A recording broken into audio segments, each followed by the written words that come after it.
அவரது முழு முகாமும் இங்கே அமைக்கப்பட்டிருந்தது. ஆனால் சண்டாஜி கோர்பாடே மற்றும் அவரது உளவாளிகள் முகாமின் முழு அமைப்பையும் துல்லியமாக கண்டுபிடித்தனர். இந்த கதையை தேவகிரி யாதவர்கள் காலத்தில் நடந்த நிகழ்வுகளுடன் ஒப்பிடலாம். அப்போது அவர்கள் 15 மைல் தூரத்தில் என்ன நடக்கிறது என்பதே தெரியவில்லை. சண்டாஜி கோர்பாடே முகாமின் அமைப்பையும் கண்டுபிடிக்க முடிந்தது. ஆரம்ப சீப்பின் கூடாரம் எங்கே? எல்லா சிப்பாய்களும் எங்கே?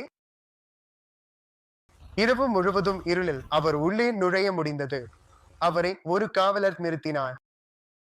அவரும் சுமார் 50 சிப்பாய்களும் சண்டாஜி கோர்பாடே உடன் இருந்தனர். முழு திட்டமும் ஒரங்கசீப் தங்கியிருந்த கூடாரத்திற்கு சென்று அவரது தலையை வெட்டி அதை விஷால் கிடக்கு கொண்டு செல்ல வேண்டும் என்பதே. அதுவே அந்த திட்டம். ஒரங்கசீப்புடன் தான் இருப்பதாக போலி காட்டி அவர்கள் உள்ளே நுழைய முடிந்தது. ஏனெனில் சில மராத்தா சர்தார்கள் ஒரங்கசீப்புக்காக வேலை பார்த்து கொண்டிருந்தனர். அவர்கள், நாங்கள் அந்த மராத்தா சர்தாரின் கீழ் பணிபுரியும் சிப்பாய்கள் தான். அவர் ஒரங்கசீப்பின் கீழ் பணிபுரிகிறார். அதனால் நாங்கள் அவருடன் போகிறோம் என்று சொல்லி அவர்களை ஏமாற்ற முடிந்தது.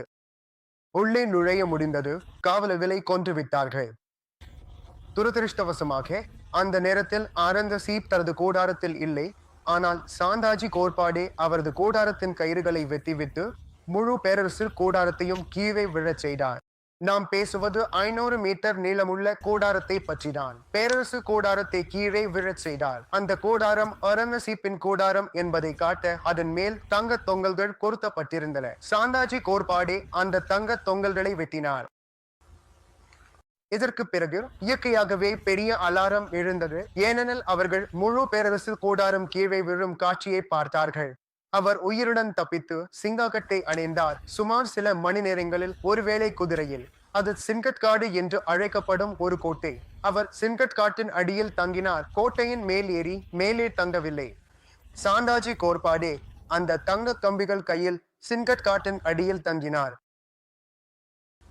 முகலாயர்கள் நினைத்தார்கள், அவர் முயன்றது இங்கே முடிந்துவிட்டது. அவர் சின்கட்காட்டில் இருக்கிறார். இப்போது அங்கேயே தங்க போகிறார். அடுத்த காலை சாந்தாஜி கோர்பாடே புதிய குதிரை படையுடன் மீண்டும் புறப்பட்டார். இங்கிருந்து ராய்கடுக்கு பயணம் செய்தார். அது மீண்டும் குதிரையில் பாதி நாள் பயணமாகும். அந்த இடத்தை சூழ்ந்து வைக்க ஜுல்பிகார் கான் இருந்தார். அவர் அந்த முற்றுகையை பாதியில் உடைத்தார். பல சிப்பாய்களை கொன்றார். திரும்பி விஷால் கடுக்கு வந்து சத்யஜித் ராஜாராமிடம் அந்த தங்க கம்பிகளை வழங்கி, இதுதான் நான் அவுரங்கசீப்பின் கூடாரத்திலிருந்து பெற்றது என்று சொன்னார். இந்த மாதிரியான போர் முறையே அந்த 27 ஆண்டுகள் முழுவதும் மராத்தியர்களால் நடத்தப்பட்டது.